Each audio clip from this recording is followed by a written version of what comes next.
ज्ञान गुरु क्लासेस के प्लेटफॉर्म पर आपका हार्दिक स्वागत और अभिनंदन। हम प्रजामंडल आंदोलन पढ़ रहे थे। कल हमने जयपुर प्रजामंडल आंदोलन के विषय में अध्ययन किया था। आज हम मेवाड़ प्रजामंडल आंदोलन के विषय में अध्ययन करेंगे। तो जो मेवाड़ प्रजामंडल आंदोलन है, उस समय वहां के जो राजा थे वे राजा महाराणा भोपाल सिंह थे। उस समय जो राजा थे वे कौन थे? महाराणा भोपाल सिंह, जिनको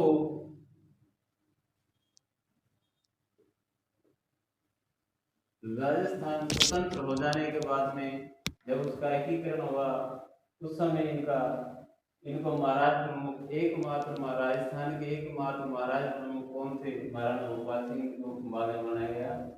इसके इसके इनके पास एक व्यक्ति राज्य सरकार के अंतर्गत एक व्यक्ति नौकरी करता था। वे था माणिक्यलाल वर्मा।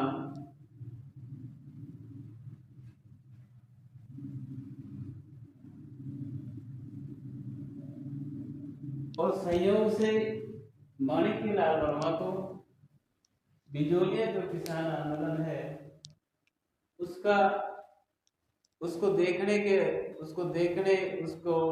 आंदोलन को समाप्त करने के विषय में महाराज ने इसको भेजा था। लेकिन माणिक्यलाल वर्मा विजय सिंह पथिक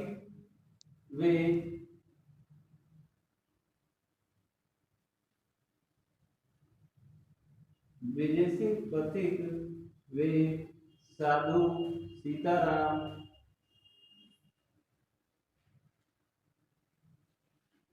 सीताराम से मिलने के उपरांत इनके हृदय परिवर्तन हुआ और इन्होंने नौकरी से त्याग पत्र दे दिया और स्वयं को भी बिजोलिया आंदोलन से संबंधित कर दिया।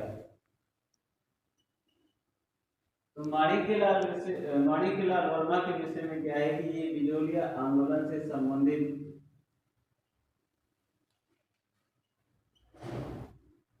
बिजोलिया आंदोलन से संबंधित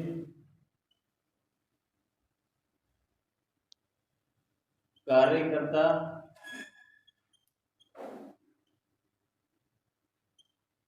रहे थे। इन्होंने 21 अप्रैल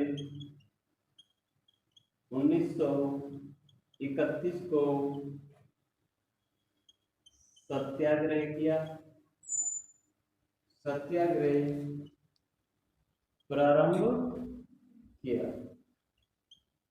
इन्होंने जो सत्याग्रह प्रारंभ किया था उसका विषय यह था कि जो वहां की जनता थी उन पर नए नए कर राजा द्वारा यानी सरकार द्वारा लाद दिए जाते थे। उन करों के विरोध में और दूसरा जब उन्होंने कर नहीं दिए तो राजा ने जो मेवाड़ सरकार थी उस सरकार ने किसानों की जमीन हड़प ली, किसानों की जमीन छीन ली, हड़प ली। तो उसके विरोध में इन्होंने क्या किया था? 21 अप्रैल 1931 को सत्याग्रह प्रारंभ किया। तो सरकार को ये लगा कि तो माणिक्यलाल वर्मा, इसको फिर क्या किया? इसको आदेश महाराणा ने या राज्य सरकार ने आदेश दिया कि माणिक्यलाल वर्मा को गिरफ्तार करो जल्दी से जल्दी। तो माणिक्यलाल वर्मा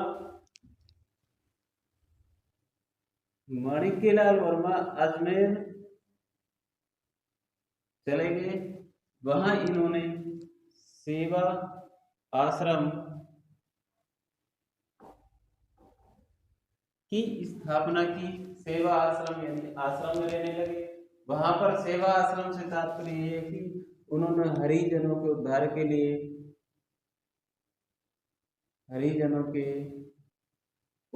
के लिए कार्य करना प्रारंभ किया।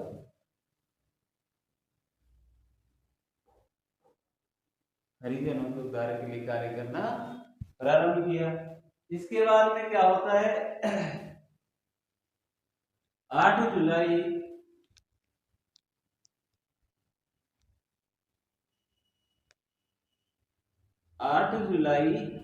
1932।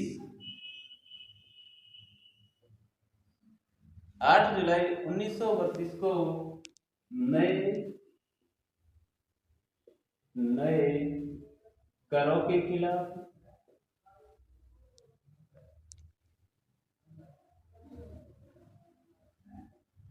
वे नए करों के खिलाफ वे सुखदेव प्रसाद मिश्र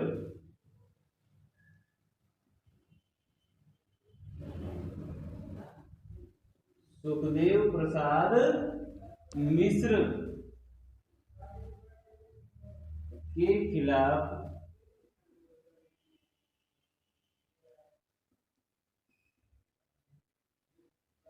उदयपुर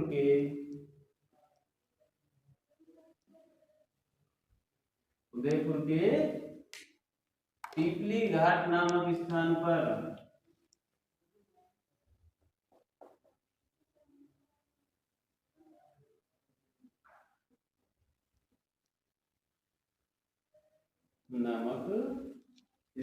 पर एक आम सभा का आयोजन किया गया।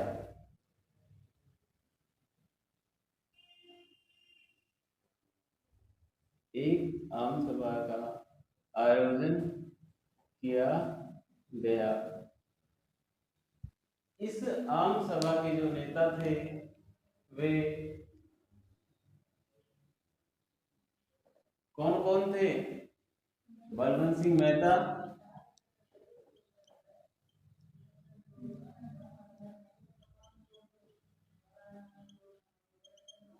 वे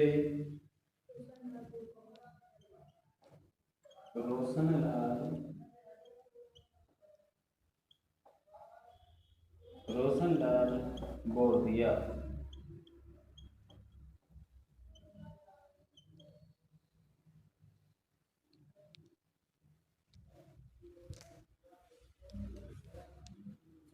मेवाड़ प्रजामंडल से संबंधित ये है कि उस समय महाराजा कौन थे?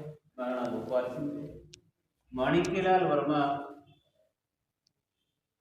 बिजोले किसान आंदोलन से संबंधित व्यक्ति रहे, कार्यकर्ता रहे थे।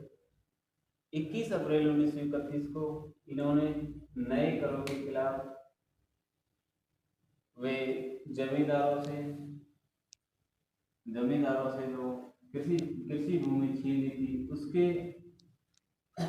विरोध में इन्होंने एक सत्याग्रह किया और वो सत्याग्रह 21 अप्रैल 1931 को किया था। और इस सत्याग्रह के उपरांत इन्हें राज्य सरकार ने कैद करना चाहा, अर्थात ये इस आंदोलन सत्याग्रह करते हुए अजमेर में जाने के बाद में उन्होंने सेवा आश्रम खोला। वहां पर सेवा आश्रम खोलने पर इन्होंने हरिजनों को उद्धार के लिए कार्य किया और वहीं से जितने भी उदयपुर के कार्य थे उनको करने लगे। 8 जुलाई 1932 को इन्होंने नए करे 8 जुलाई 1932 को नए करों के खिलाफ वे सुखदेव प्रसाद मिश्र, यह व्यक्ति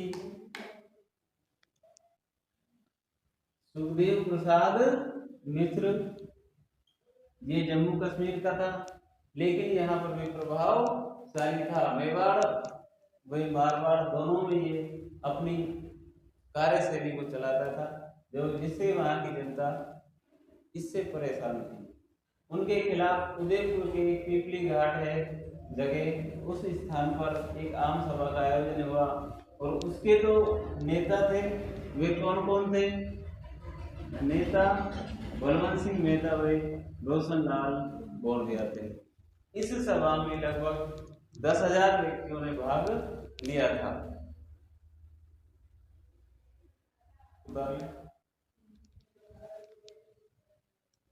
इसके बाद में क्या होता है कि कांग्रेस का जो हरिपुर अधिवेशन है फरवरी 1938 में वो हुआ था। और राजस्थान से उसमें भाग लेने के लिए जो व्यक्ति गए थे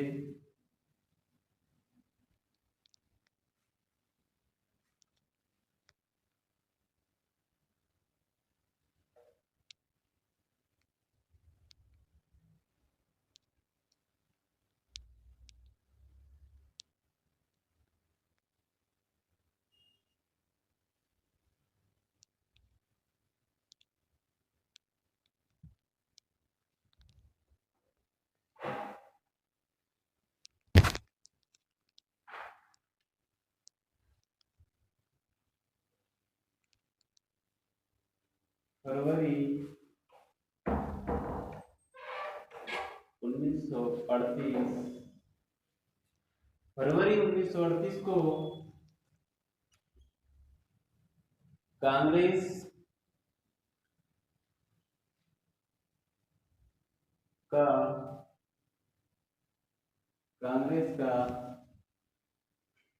हरिपुरा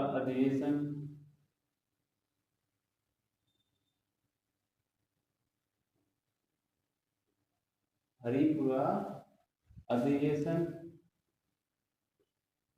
हुआ था, जिसमें हरिपुरा अधिवेशन में आपको पता ही है, मालूम है कि अध्यक्ष किन्हें बनाया गया था? सुभाष चंद्र बोस को बनाया गया था।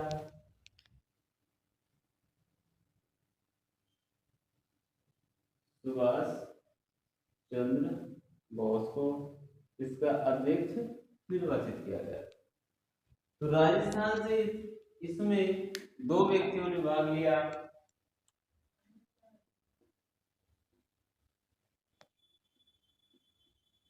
राजस्थान से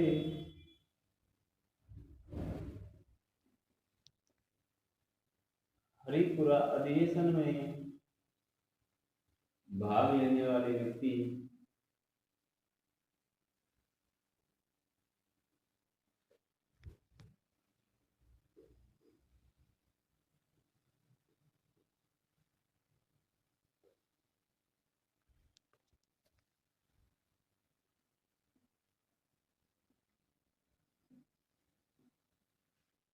अमृतलाल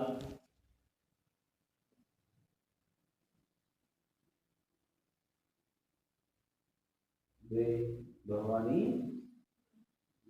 शंकर।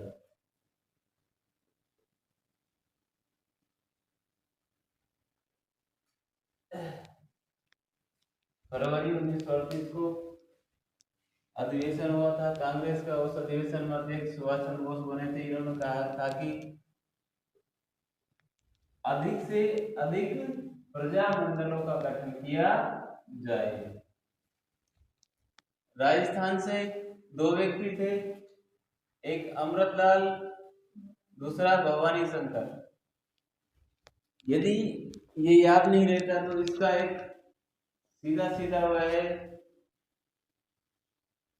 भवानी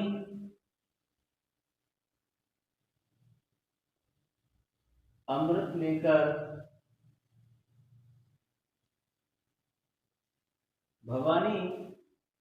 लेकर हरिपुरा गए।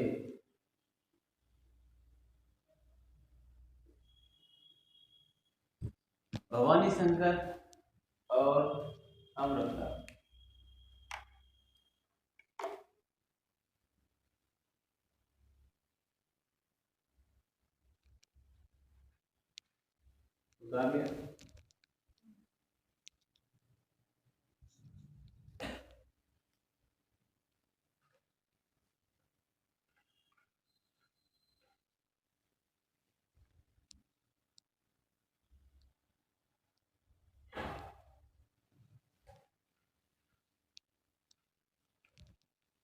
हरिपुरा अधिवेशन में भवानी शंकर और अमृतलाल ने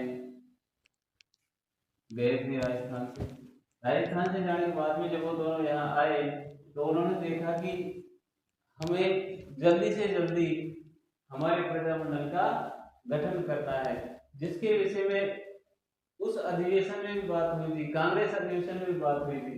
जिससे हम यदि दोबारा जाए तो हमें ये सुनने को ना मिले कि आपका कोई प्रजामंडल नहीं है। इसलिए यदि इसके बाद में ये बात आए कि हरिपुरा अधिवेशन के उपरांत, हरिपुरा अधिवेशन के उपरांत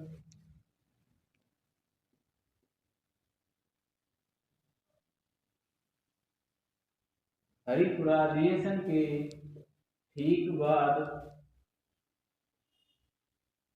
मेवाड़ प्रजामंडल का गठन हुआ।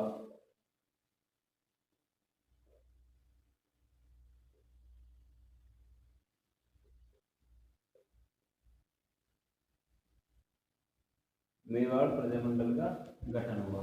इसमें आपको ये भी कि राजस्थान, ऐसा पूछ सकता है प्रश्न में कि राजस्थान में ऐसा कौन सा प्रजामंडल है जिसका गठन हरिपुरा अधिवेशन के ठीक बाद में हुआ, तो वो अपन को क्या है,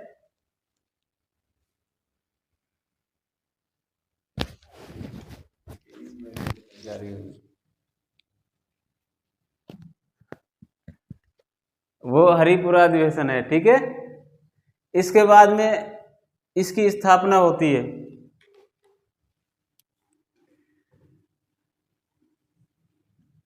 मेवाड़ प्रजामंडल की स्थापना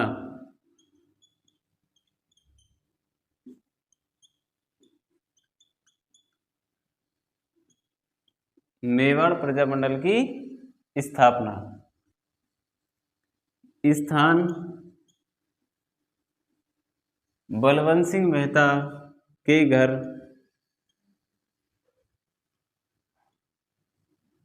बलवंत सिंह मेहता के घर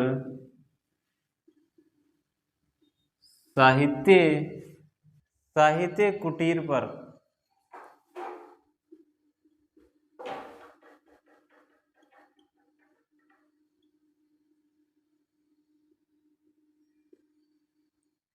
बलवंत सिंह मेहता के घर स्थान प्रजामंडल की स्थापना किस स्थान पर हुई?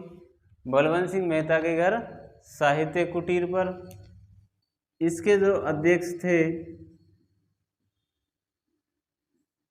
अध्यक्ष बलवंत सिंह मेहता,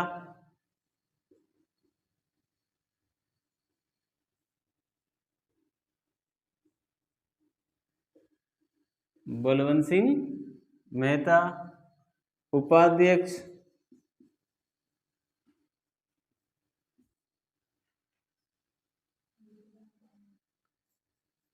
भूरीलाल बया तथा महामंत्री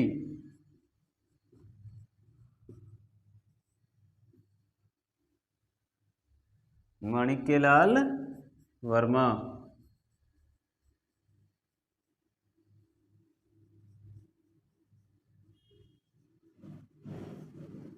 माणिक्यलाल वर्मा।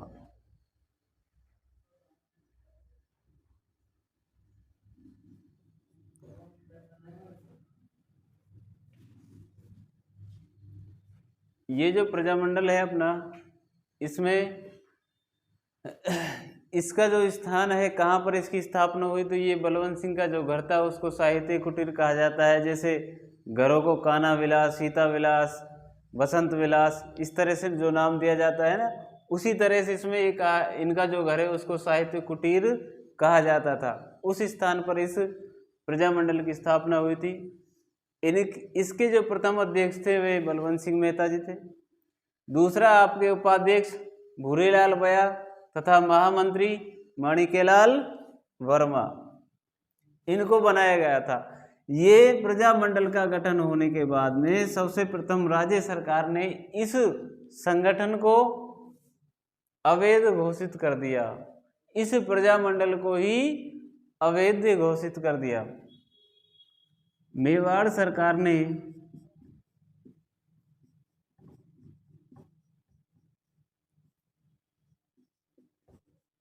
इस प्रजामंडल को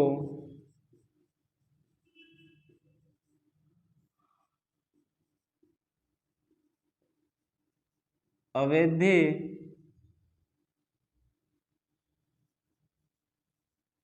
घोषित कर दिया। इस प्रजामंडल को अवैध घोषित कर दिया। माणिक्यलाल वर्मा जब इसको अवैध घोषित कर दिया तो क्या होता है, माणिक्यलाल वर्मा जी ने सोचा कि यहाँ रहना उपयुक्त नहीं है, इसलिए ये कहाँ चले गए, अजमेर चले गए। और माणिक्यलाल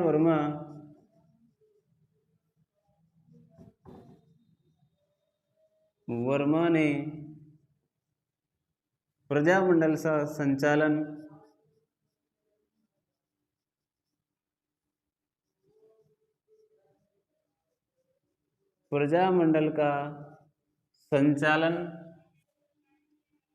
अजमेर से कर दिया, अजमेर से किया, अजमेर से किया। इसके बाद क्या होता है कि जो ये भूरेलाल बयाजी हैं, इनको राज्य सरकार ने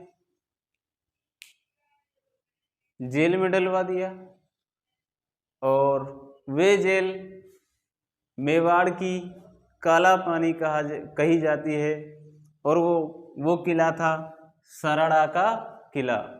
भूरेलाल बया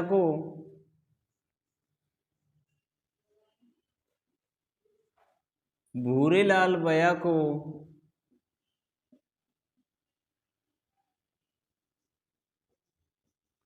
राज्य सरकार ने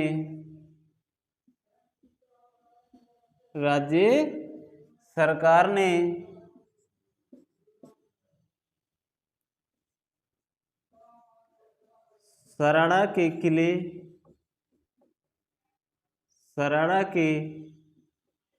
किले जिसे मेवाड़ का ब्रैकेट में मेवाड़ का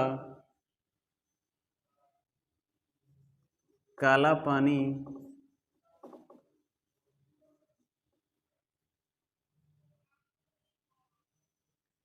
नजरबंद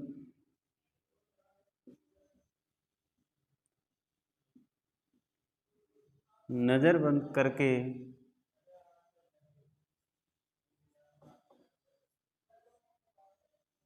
जेल में डाल दिया तथा उन पर अनेक अत्याचार, अमानुषीय अत्याचार किए थे।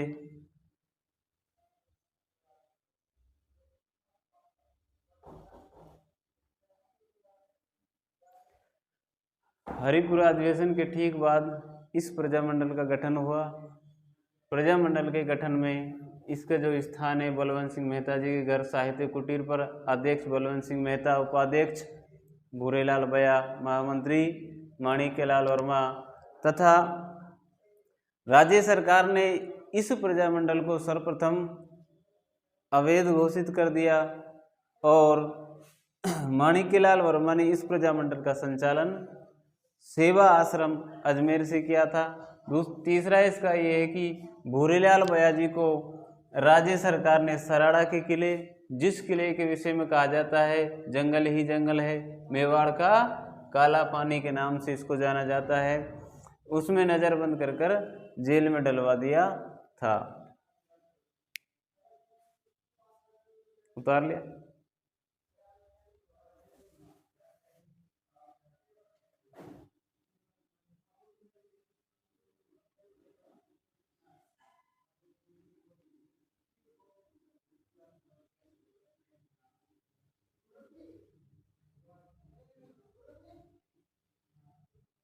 बंद कर।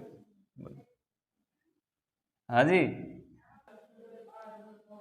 मेवाड़ प्रजामंडल की शाखाएं।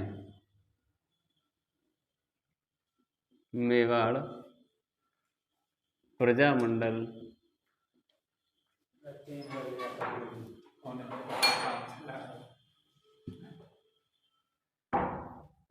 मेवाड़ प्रजामंडल की शाखाएं।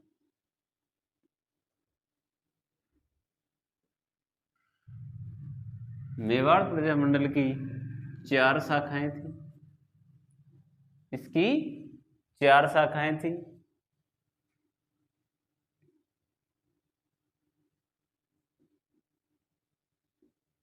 बॉम्बे शाखा,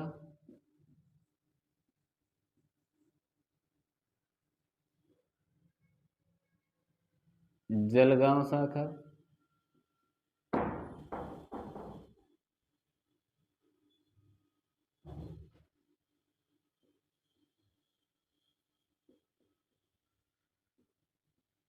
बॉम्बे शाखा, जलगांव शाखा,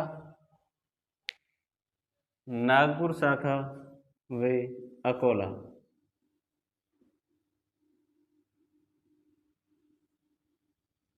नागपुर शाखा व अकोला।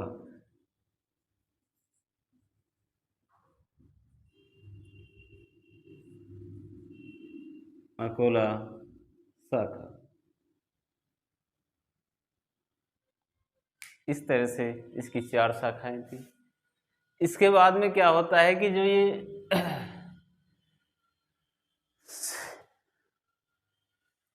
4 अक्टूबर 1938 को 4 अक्टूबर 1938 को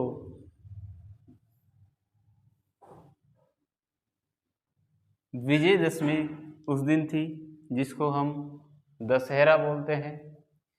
विजयदशमी के अवसर पर 4 अक्टूबर 1938 को एक सत्याग्रह प्रारंभ हुआ था और उस सत्याग्रह में के अवसर पर एक सत्याग्रह प्रारंभ हुआ। सत्याग्रह आंदोलन में मेवाड़ की जनता ने बढ़ चढ़कर भाग लिया और उस आंदोलन में भाग लेने के फलस्वरूप माणिक्य लाल वर्मा की पत्नी माणिक्य लाल वर्मा की पत्नी नारायणी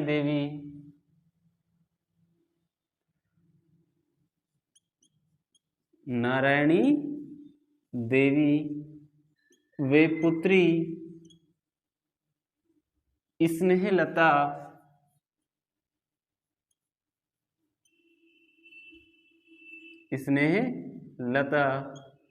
तथा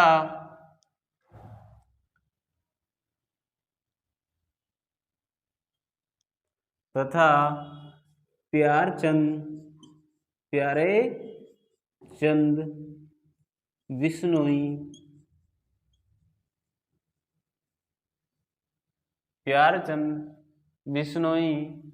की पत्नी भगवती देवी को राजद्रोह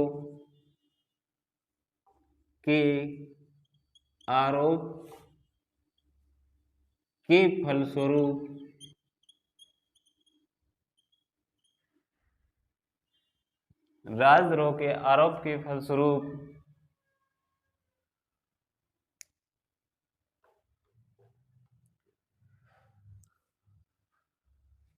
फलस्वरूप वे प्रजामंडल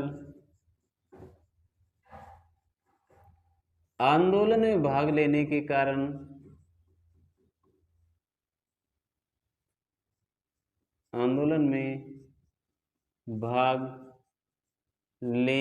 कारण राज्य से निष्कासित किया गया।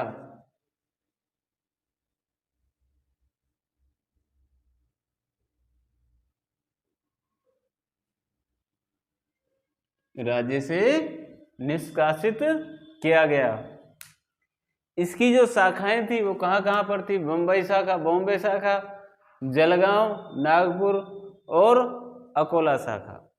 क्या होता है कि 4 अक्टूबर 1938 को भूरीलाल भैया उनके सानिध्य में विजयदशमी थी, दशहरा था। उस दिन एक सत्याग्रह आंदोलन किया गया था। उस सत्याग्रह आंदोलन में मेवाड़ की जनता ने बढ़ चढ़कर भाग लिया। और उसके उपरांत प्रजामंडल आंदोलन था, वो जो सत्याग्रह आंदोलन था वो कैसा था? प्रजामंडल आंदोलन से तात्पर्य था कि वो प्रजामंडल के द्वारा स्टार्ट किया गया था, प्रारंभ किया गया था, शुरू किया गया था। और इस आंदोलन में भाग लेने के कारण किन किन को राज्य से निष्कासित होना पड़ा? एक प्रकार से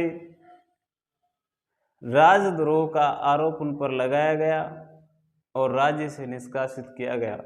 माणिक्यलाल वर्मा की जो पत्नी थी नारायणी देवी, वे पुत्री स्नेहलता, नारायणी देवी वे पुत्री स्नेहलता तथा प्यारेचंद बिश्नोई की पत्नी भगवती देवी को राजद्रोह के आरोप के फलस्वरूप वे प्रजामंडल आंदोलन में भाग लेने के कारण राज्य से निष्कासित किया गया था। ये राज्य सरकार ने इनके ऊपर अत्याचार किए थे।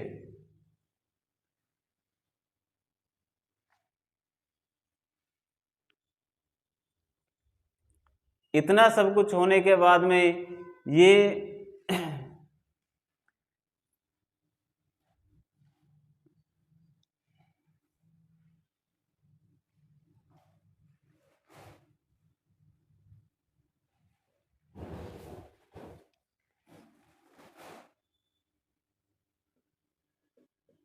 3 मार्च 1939 को स्वर्गीय श्री महात्मा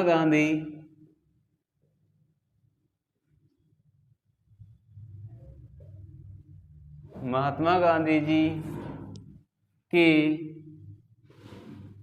आग्रह पर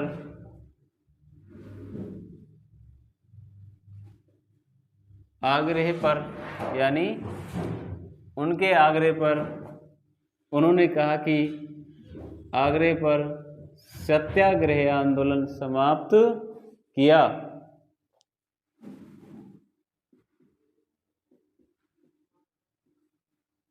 आंदोलन समाप्त किया। जो ये आंदोलन चल रहा था ना, जिनके कारण इनको राज्य से निष्कासित किया गया था, वो फिर भी चालू था, ऐसा नहीं था कि इसको बंद हो गया। लेकिन क्या हुआ कि 3 मार्च 1939 को महात्मा गांधी जी के आदेश या आग्रह या उनके मार्गदर्शन में सत्याग्रह आंदोलन को समाप्त कर दिया गया था। इनके फलस्वरूप ये क्या होता है कि जब नारायण देवी स्नेहलता को राज्य से निष्कासित कर देते हैं, उसके उपरांत माणिक्यलाल वर्मा उदयपुर आते हैं और वो उदयपुर आने के बाद उन्हें क्या करते हैं? जेल में डाल देते हैं। राज्य सरकार उन्हें क्या कर देती है? जेल में डाल देती है। जेल में डालने के बाद में जेल में माणिक्यलाल वर्मा का स्वास्थ्य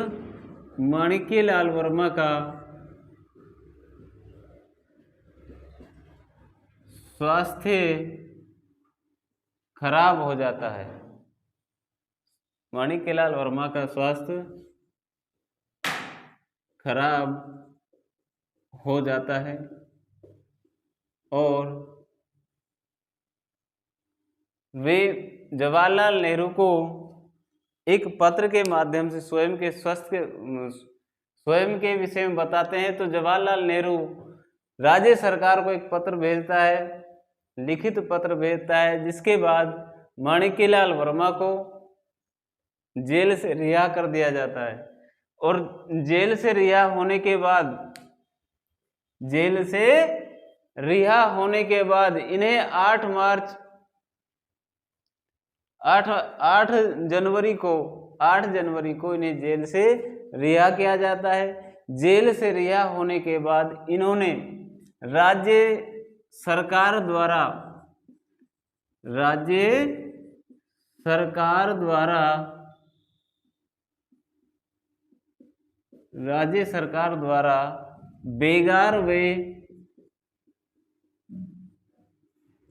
बेगार प्रथा वे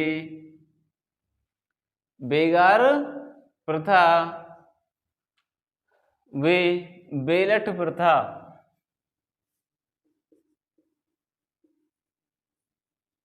बेगार प्रथा, वे बेलट प्रथा को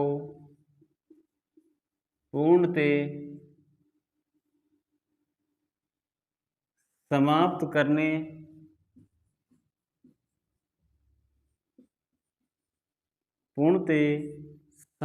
करने के लिए एक आंदोलन प्रारंभ किया।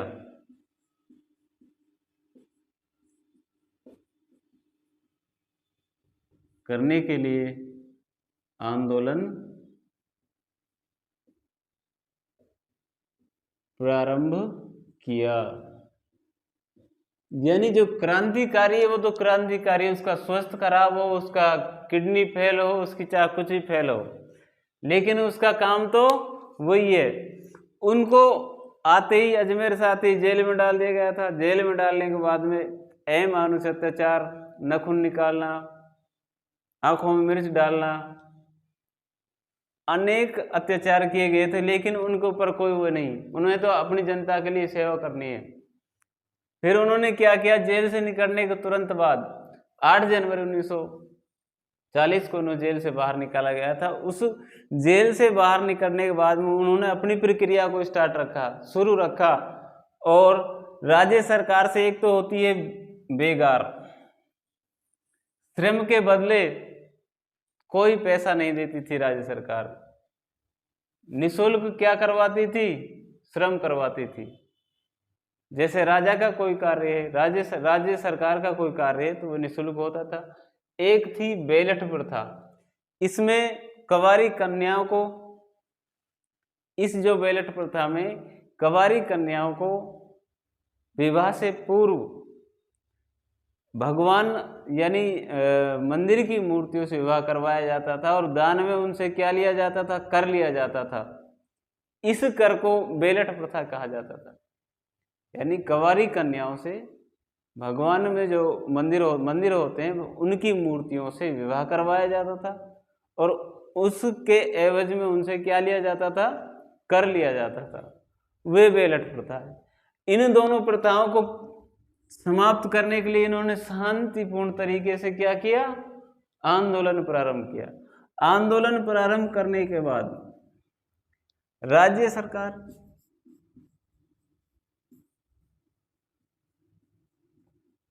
सरकार ने सोचा बार बार कहां तक इनको जेल में डाला जाए।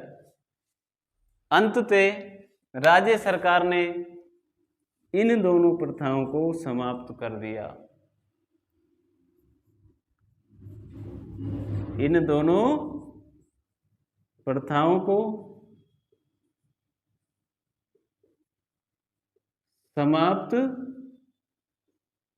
कर दिया, और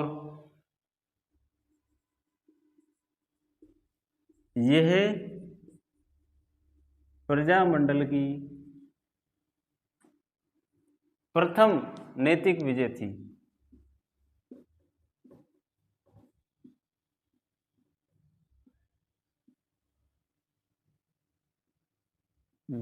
प्रजामंडल की प्रथम नैतिक विजय थी। उतार लो।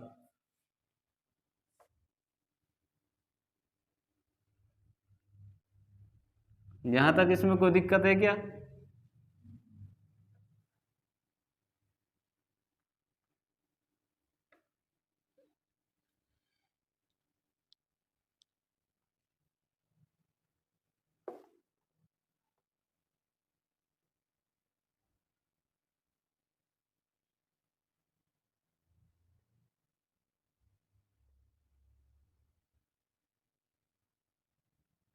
दोनों प्रथाओं को समाप्त कर दिया।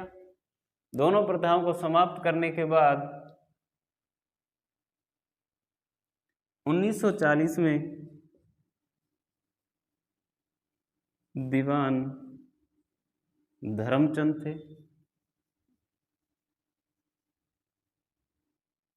दीवान धर्मचंद, कई जगह धर्मनारायण भी है।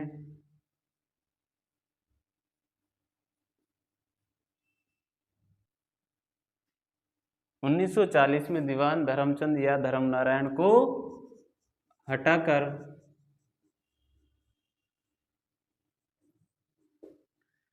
टी विजय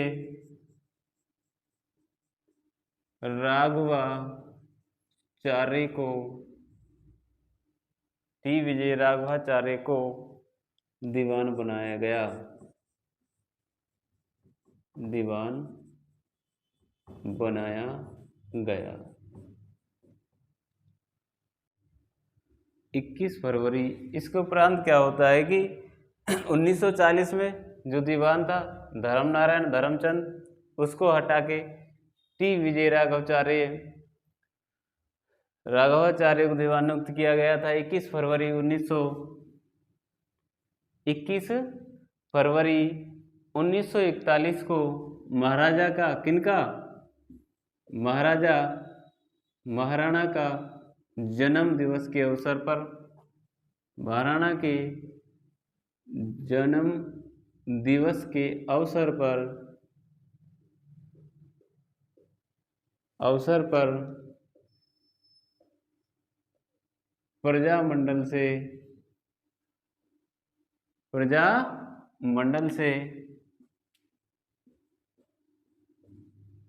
प्रतिबंध हटा दिया गया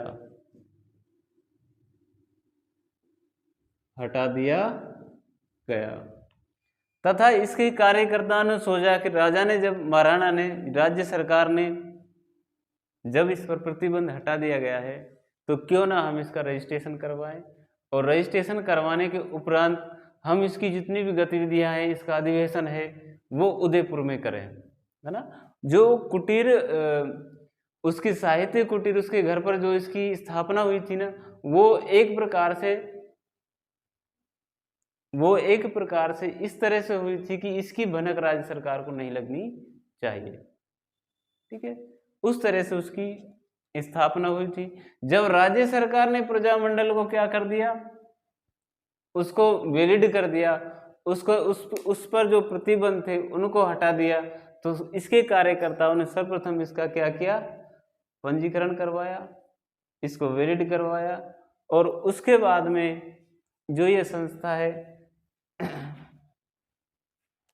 इसका प्रथम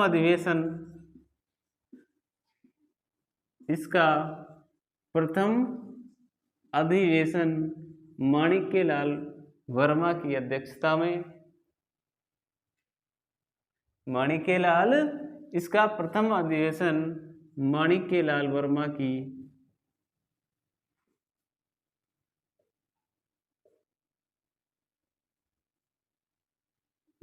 की अध्यक्षता में 1941 में उदयपुर में हुआ।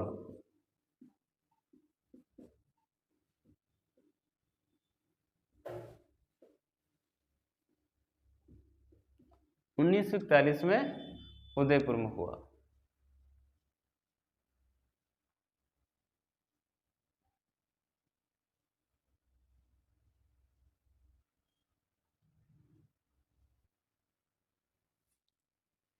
इस अधिवेशन के जो ये अधिवेशन हुआ था, प्रथम अधिवेशन, इस अधिवेशन में जेबी कृपलानी वे विजयलक्ष्मी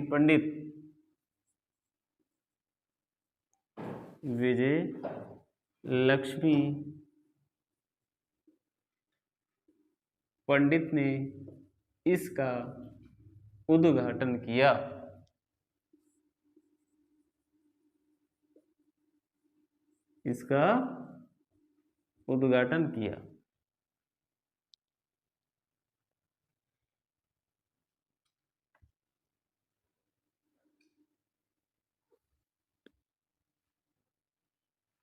तथा 8 अगस्त 1942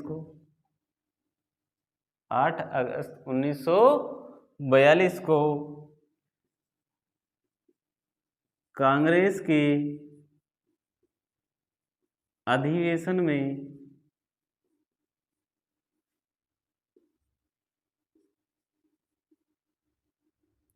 उदयपुर प्रजा मंडल की ओर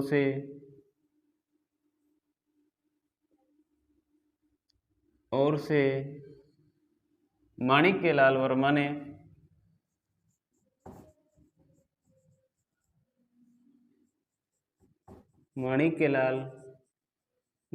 ने भाग लिया।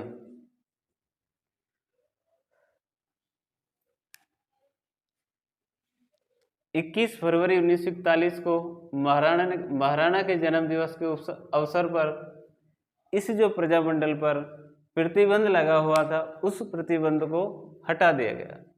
और इस प्रतिबंध को हटने के बाद में जो प्रजामंडल के कार्यकर्ता थे, उन्होंने ये सोचा कि क्यों ना हम हमारी संस्था को पंजीकरण करवाएं, उसको वैलिड करवाएं।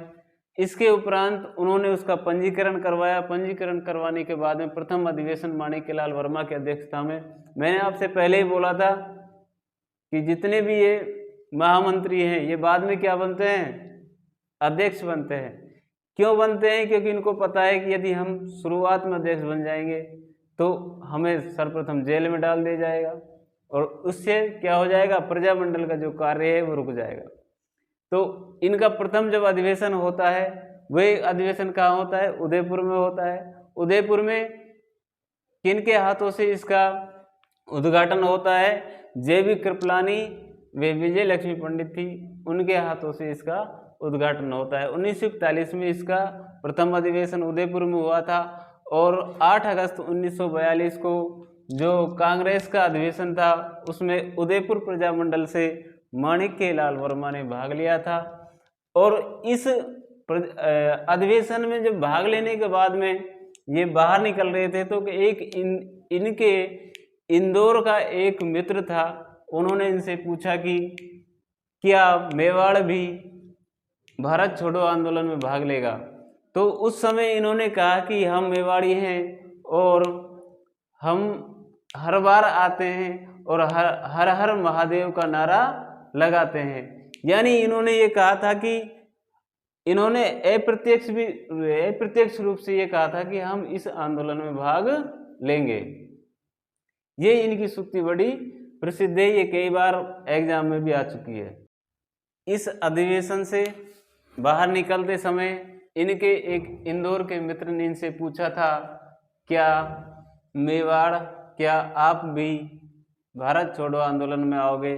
तो इन्होंने एक कहा था कि हम तो मेवाड़ी हैं भाई, हम तो मेवाड़ी हैं, हम हर बार हर हर महादेव बोलते हैं। यानी इनकी जो ये लाइन है बड़ी प्रसिद्ध है, कई बार परीक्षा में आ भी चुकी है।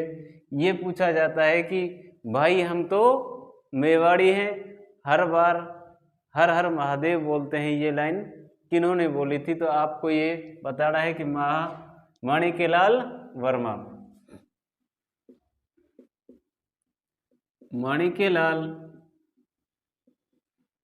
वर्मा ने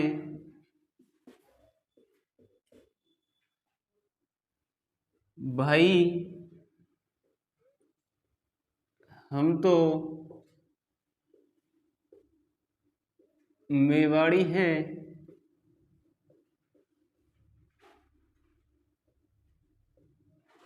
हम तो हर बार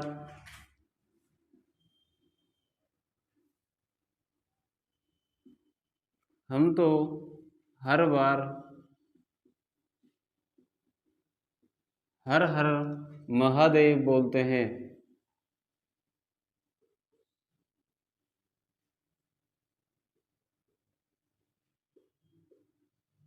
हम तो हर बार हर हर महादेव बोलते हैं। यानी इन्होंने प्रत्यक्ष रूप से कुछ नहीं कहा था, अप्रत्यक्ष रूप से ये बता दिया था कि हम तो हर बार आंदोलनों में भाग लेते हैं। इसके उपरांत क्या होता है? अखिल भारतीय देशी राज्य लोक परिषद,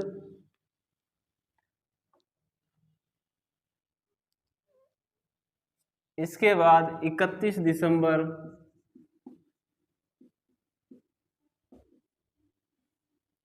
1942 31 दिसंबर 1945 से 1 जनवरी 1946 में उदयपुर में अखिल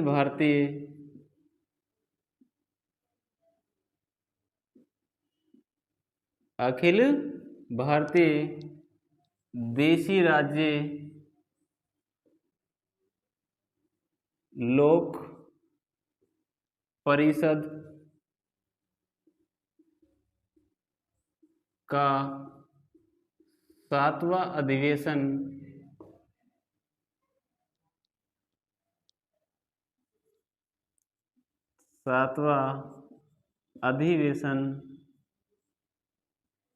उदयपुर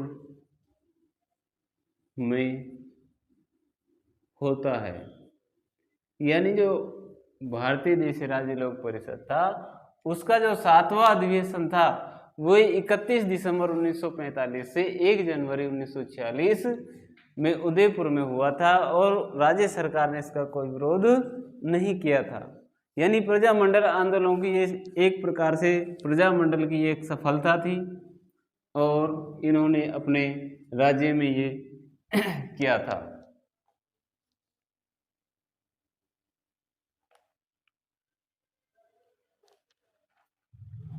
उतार लो इसको।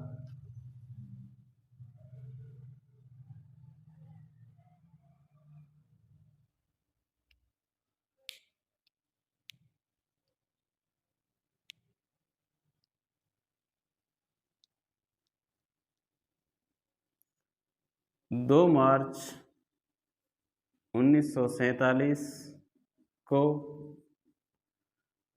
महाराणा ने नए विधान